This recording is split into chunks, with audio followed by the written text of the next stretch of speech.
this is the bike that I'm riding in 2025, and this is the bike that I would recommend for most people to ride, or a bike like this in 2025, which might seem bizarrely now controversial, because most likely the bike that you see, so this video is going to be for hopefully a wide-ranging audience, so people who are new to cycling, who are veterans to cycling, and road racers, time trialists. And I'm going to explain the thought process behind why I have a bike that looks like this. Okay, so if you're new to cycling, this is a bike that I recommend, and if you're a racer, this is a bike that I recommend, and if you're a veteran, this is the bike that I recommend, a bike that looks like this. Okay, and I'm going to explain, and essentially all of these reasons are basically the same for everyone. So the reason why I'm riding a bike that looks like this in 2025 is for performance. So I want to go out when I go riding on the road, so that's most of the riding that I do at the moment anyway. But even if I am riding on the road, and I would recommend if you are, then a bike that looks like this is the one that will give you the most performance, the best feeling of flying. So I like that feeling of my bike feeling light when I'm going up the hills. It performs well when I'm coming down the hills. A bike that's reliable, a bike that just performs and feels good. And I think a bike that looks like this is what you want. Okay, so if you need cycling, you're looking for a new bike, I'll explain why it needs to look like this. And when I say look like this, rim brakes and mechanical gearing. Okay, and again, if you're a veteran, you've maybe had a bike like this, and now you're riding on a bike that has disc brakes and has Di2. I think for people like you years of experience are probably realizing that maybe the modern marketing has ensnared your brain, and you maybe are thinking you've made a mistake. And potentially, if you want to race and win your races or go fast in a race or a time trial, a bike like this might just make you go a bit faster. So this is a Giant, sorry about the noise. So this is a Giant TCR SL, and it's a 2024 frame. So most bicycle companies now don't make a rim brake bicycle frame. They only make them with disc brakes. So yeah, this is the top of the range model, inverted commas, in Giant lineup. And hopefully you can see from the light it's got a nice paint, it's all sparkling. So it's carbon fiber with it's got a little bit of paint, but essentially it's just like a gloss, so you can see the carbon fiber underneath in the light. And yeah, this weighs 6.8 kilos. 6.8 kilos. That's the UCI minimum weight limit. Okay, so if you want to do road racing, then your bike can't be any lighter than that. So this is got Dura 8 9100 for the drivetrain and the brake block, the brakes, and Dura 8 9001 for the brake levers. So this video is about to become quite controversial, depending on your thoughts on modern day bikes, on what your thoughts are on performance. So for me, as I say, I want the best performance, but there's also caveat to that. There are other factors that are affecting my reasons, and I'll explain that now. So firstly, if you're a new cyclist. In fact, if you're a new cyclist, a racer, and someone who's been riding a long time, I'll make specific videos, and there'll be other videos on the channel, so like and subscribe for them, which will go more in depth to all of these different groups of people.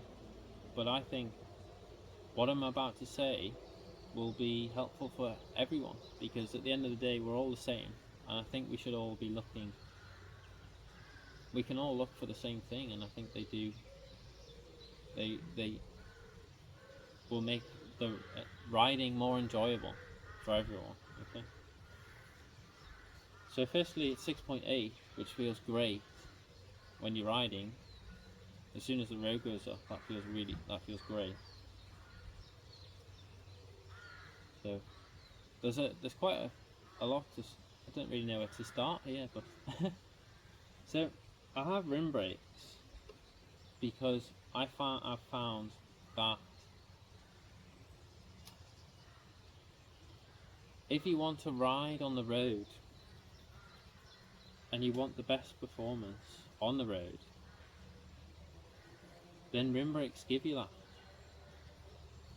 So I have 25mm tyres on these wheels in these brake blocks.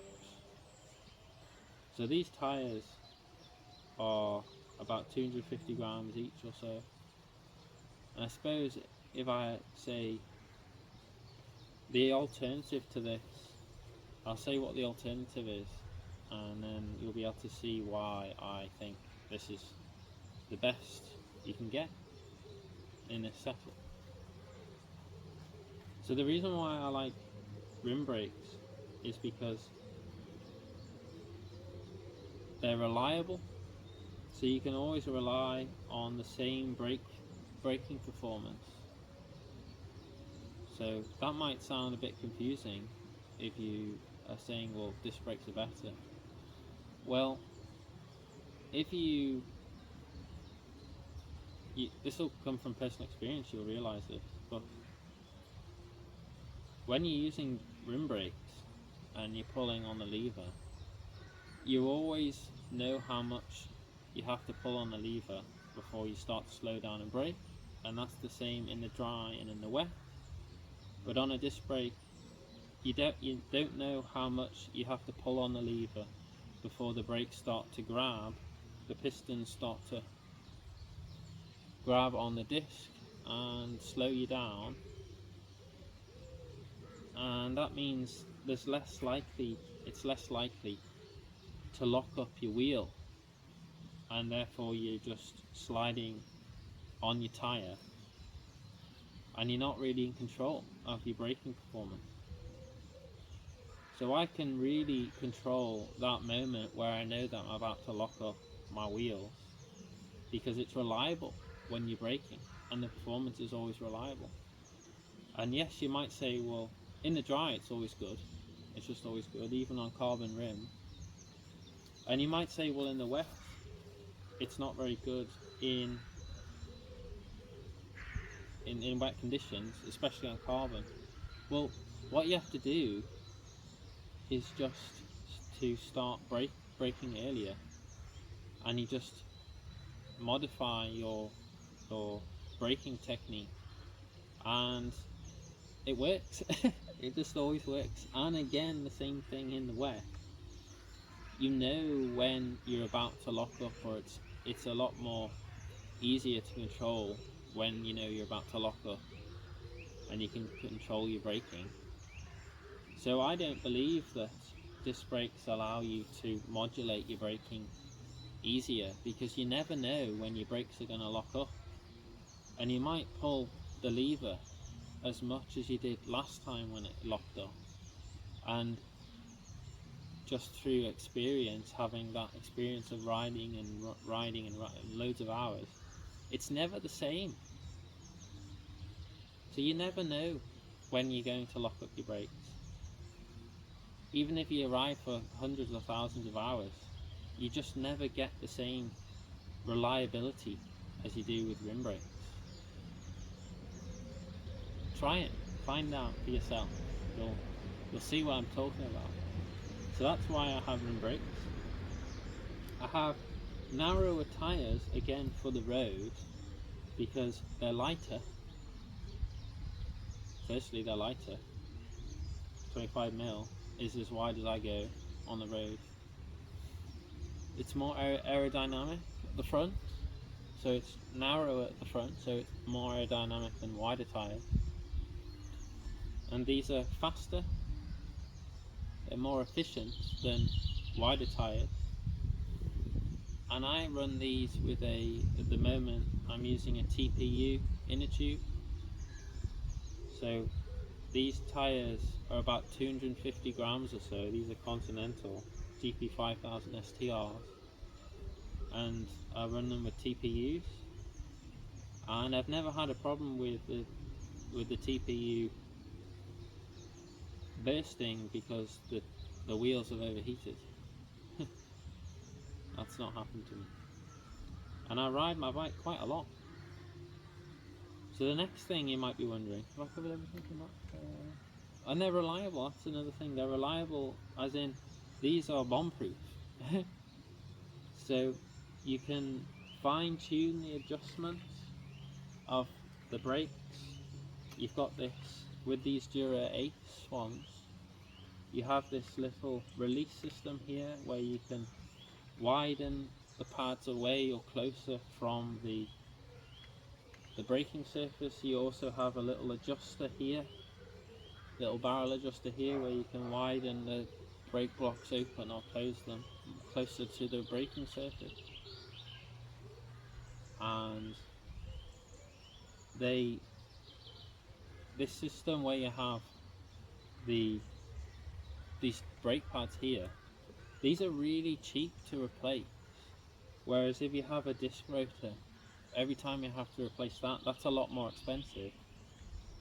And I would say, in my opinion, in the long term, between a rim wearing out on a carbon wheel, for example, which I don't think, if most people are just riding not professional hours or miles, I don't think you'll ever wear out a carbon rim if you look after it, and a good carbon rim.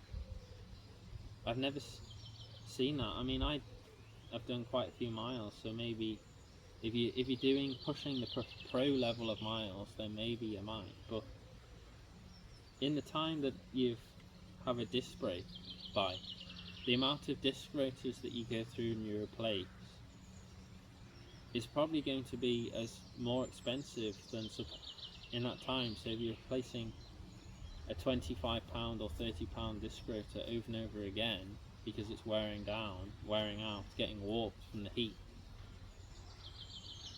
that will be more expensive over that lifetime of supposedly a rim wearing out, if you work out the math. Now these will last you years and years and years and years, a lifetime, I would say. Whereas a disc brake, it's going to be more expensive. So the next thing is, I don't have Di2 electronic gearing. Okay, I have mechanical, and that just simply comes down to, I prefer reliability over the supposed perfect shift of Di2. And yes, when Di2 works, it feels amazing. Yeah, I do understand that, and yes, that is true. But if you have Dura Ace, so I use Shimano. I use this just because it's the lightest. I'm a bit vain, and I like it for racing because they have the option of having a big gears which are more efficient. So that's a 5542, and on the back I've got 1130. But I like it because they're good for racing. Big efficient gears, so your chain is not bending as much. But that'll be another video, I suppose. So this system where it's mechanical, essentially most of the time, more than most of the time that you're using Di2, nothing will go wrong. So your batteries won't fall off, or you won't forget to recharge your battery, or you'll have a problem with the electronics and it's not working properly. There's so many things that can go wrong when you have electronics on your bike, and you might have water ingress and it stops working, and it's so expensive to replace. So for example, now a new rear derailleur for the new Di2 for Dura 8 is more expensive, or as expensive as a whole group set for an old Dura 8 group set on second hand, or even new old stock that's maybe never been used. So £700 or so for a new rear derailleur. You can get a whole bike's worth: shifters, brakes, the whole thing, the whole kit. So that doesn't make any sense to me, really. If you want, I understand that, yeah, the performance can feel amazing. But if you're not racing and you don't need that absolute perfect shift every time to win that pro contract, then I would say something like this, Dura 8, even 105 is good because it's always reliable, and SRAM Red as well. SRAM Red 22 or SRAM Red 20, if you can get your hands on that, that's great. I recommend that. And carbon fiber. So people say, carbon fiber is scary because it breaks, and it breaks. Well, in my opinion, in my life experience, and what I therefore recommend, out of the materials that we see bikes are made of, so steel, titanium, carbon, I would say if you're looking after a frame, so you're not knocking it, then the material I think that would last you a lifetime of use would be carbon fiber. And yes, all materials, everything made by man deteriorates and falls apart, but carbon fiber should last you a lifetime if you look after it. Whereas even titanium and stainless steel, they corrode, and they do shear, the metal shears, and they fall apart. They do fall apart. Okay, and aluminium as well.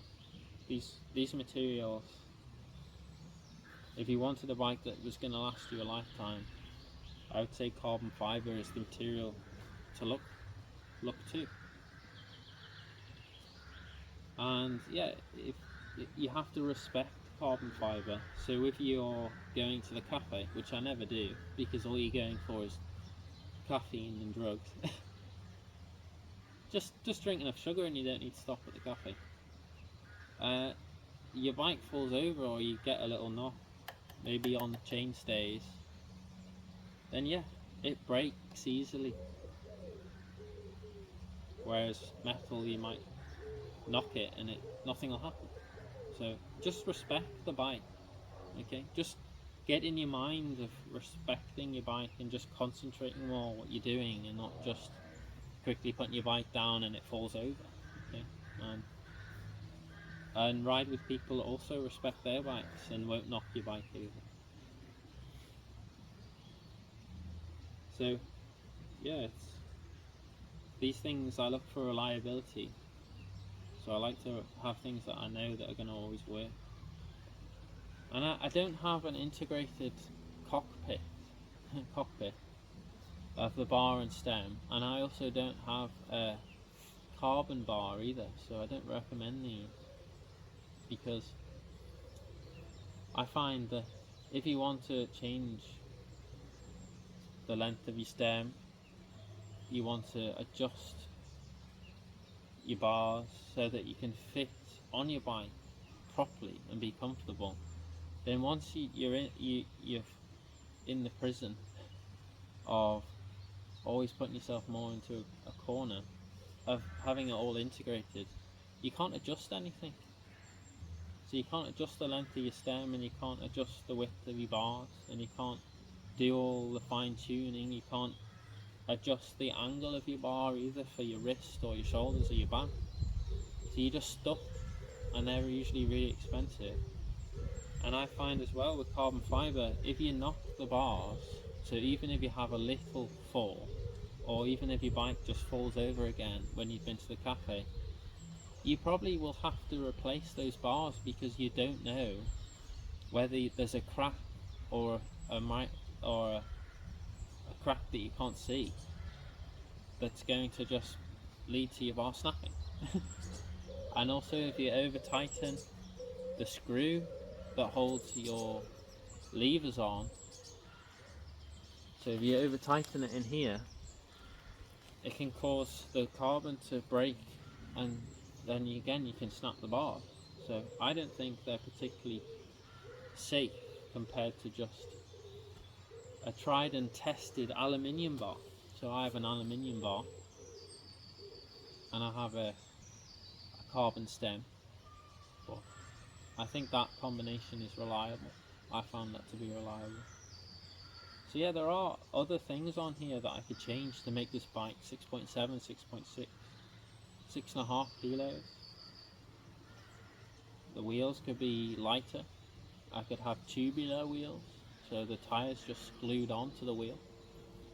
And I could have a carbon bar, and these would save a lot of weight if you wanted to have a bike that was crazy light.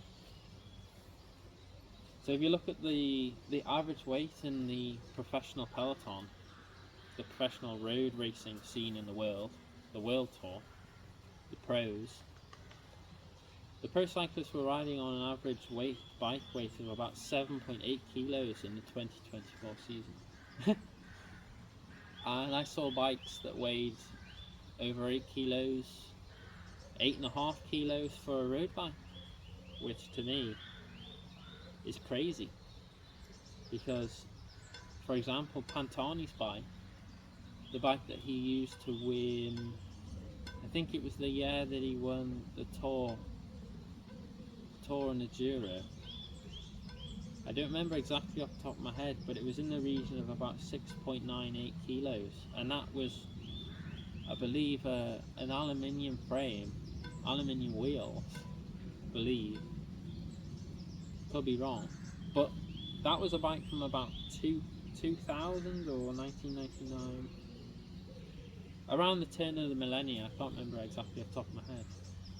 So getting on for what, about over 20 years ago, bikes were kilos lighter than they are now in the professional peloton. So I just find that very strange, really. So yeah, I find that the Shimano system of the road pedals are, well, just the best, really. The best platform, it's the most stable, and I feel like you can get the power out the best. I'd probably recommend for most people they just use mountain bikes, so the SPDs, because they're just easier, really. But I think I'm still in the phase where I'm still a snob, so I like these, and I like the feeling of having a shoe that doesn't move around, whereas the mountain bike pedals, they tend to move around quite a lot. So this is a 11 speed, so it's got 11 gears on the back and 2 gears on the front, so 22 gears.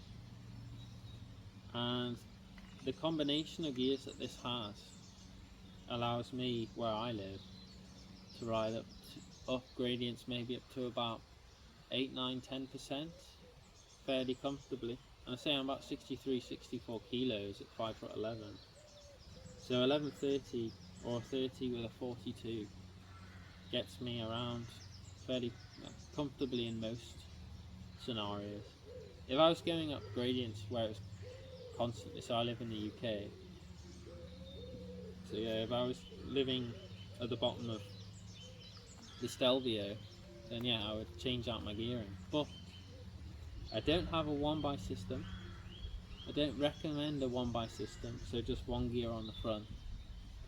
Because again, you're looking for reliability and comfort as well. That's why I talk about the bar and the stem for comfort.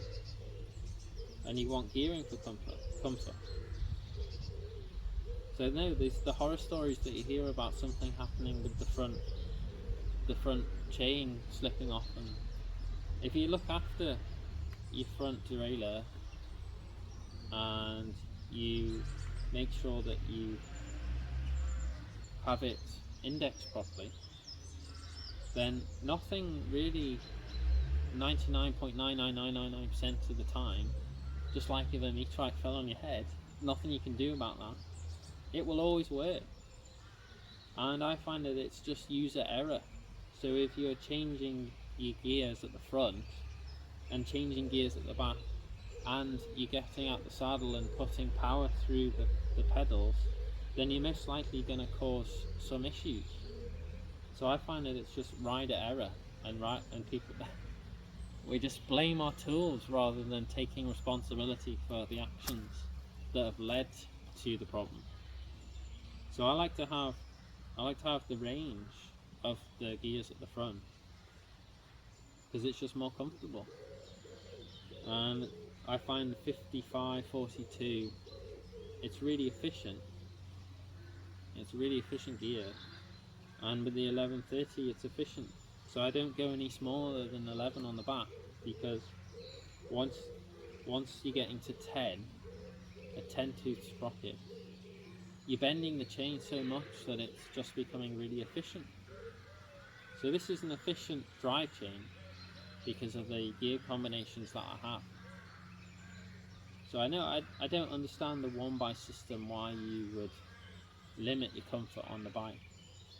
So if you're just riding with a single, so I have a 42, which quite often I see people ride a 42 on a 1x. I have that. So I could ride 1x if I just kept it in the 55 or in the 42. I could just ride 1x, so it doesn't make any sense to me really. You could put in the comments below, explain why. And you might say, oh, it's cheaper. How much is a new old stock or a second hand Dura Ace or a Shimano 105 front derailleur off eBay? It's maybe £15–20, and maybe new old stock £50 or so. And as long as you don't knock it, again, a front derailleur will last you a lifetime, and you shouldn't have any issues if you look after it. So I have a bike that has internal routed cables, but they aren't internally routed through the fork and through the stem, because I don't think that's a very good idea. So if you're getting a bike that's completely internally routed, even through the forks and through the stem, firstly you have to drill a hole through the fork quite often in order to get, if you're using disc brakes, you have to drill a hole through the fork to put your wire through, which just seems like a safety hazard or a disaster waiting to happen. That your fork might snap. It just doesn't make any sense to me, and it just makes the whole process of building a bike up, and then every time you have to bleed the brakes on a disc brake bike, potentially, be using that system of hydraulic, it's a nightmare to take off the stem, take out the fork, take out the cable routing, and service that. And that's why it's so expensive, and that's why bike shops charge so much, because the labor is very intensive. So again, that doesn't make any sense to me, because more and more I like to do my own bike. I don't like other people doing it, because I like to know that everything that I'm doing, I control it, and then I can look after my own safety. And I find that enjoyable as well, to do my bike more and more and have that knowledge to look after my bike, and so that I also don't get scammed as well. Maybe if you have a disc brake bike, I think the whole process of it is just to extract more money, unfortunately. So I hope you enjoyed the video. I'll do more videos, maybe specifically on bikes for races and bikes for new riders, but this is my bike for 2025, and it's light and aerodynamic. So it's light because it's 6.8 kilos, and it's aerodynamic because it only has, I think it's 21 spokes on the back and 16 on the front. So it's not got that many spokes compared to modern day disc brake bikes, because the braking is going through the rim and the force isn't going through the middle. So you need more spokes for the force to make sure that the spokes don't get ripped out when you're braking hard. And it's more aerodynamic because therefore the wind doesn't catch the spokes from the side as much. These aren't deep section wheels, which means that the wind doesn't catch the bike as much. You have to realise that the testing that's done in an aero tunnel is usually controlled, which isn't what it's like when you're out riding the bike in the real world. So again, I don't understand why people say, but it was tested in the wind tunnel. Why don't people say, well, it was tested in the real world? And quite often, if you look at in the professional peloton, when there was those few years where teams were transitioning to disc brakes, around 2020, 2021, around that sort of time, there would be riders, for example in the Tour de France, who needed to make time cut. So that is, they needed to be able to finish the race if they were doing a stage race in Tour de France, the pros, where they had to have a bike that was the fastest for them in order to make sure that they started the stage the next day. And now all teams, they all use disc brakes every single race, no matter what race it is. But there was a period for a short time, which was quite interesting, where riders for some races would ride a disc brake bike, and in other races would ride a rim brake bike. And quite often, if they absolutely needed what they thought was the fastest bike, and a few riders did this, they would ride a bike that looked a bit like this. So not Giant, it might have been other brands, but they would ride a rim brake bike, and it would be shallow wheels. So these are about 30, so about 30-40 millimeter deep wheels, and that's what they thought was the fastest bike, not a bike with deep section wheels, because they tested it in the real world. So I do have a deep section front wheel, and I tested it for racing on it for a season and riding on it, and every time the wind would come from the side, it was horrible. It was so inefficient. I'd be leaning, my bike would be leaning over, I'd be going like this, I'd be blown around. So while everyone else, maybe they're on their shallow rims, they're just going forward, with my deep section wheels, I'm going side to side, doing like kilometers more than other people are doing when they're riding their bike in a straight line. Because the wind doesn't just come from the front, it comes from the side as well. So I hope you enjoyed the video, and maybe it made you think about your choices. You can save money, enjoy riding a bike that I think performs the best and is reliable and safe, and therefore you'll improve your life quality, because then you'll always want to go out and ride your bike if the weather's lovely, if you want to ride with friends, if you want to get as fit as you can and become one of the fittest people on the planet, then I would recommend a bicycle. Because, for example, other sports like running, yes, you can get very fit, but eventually you'll injure your knees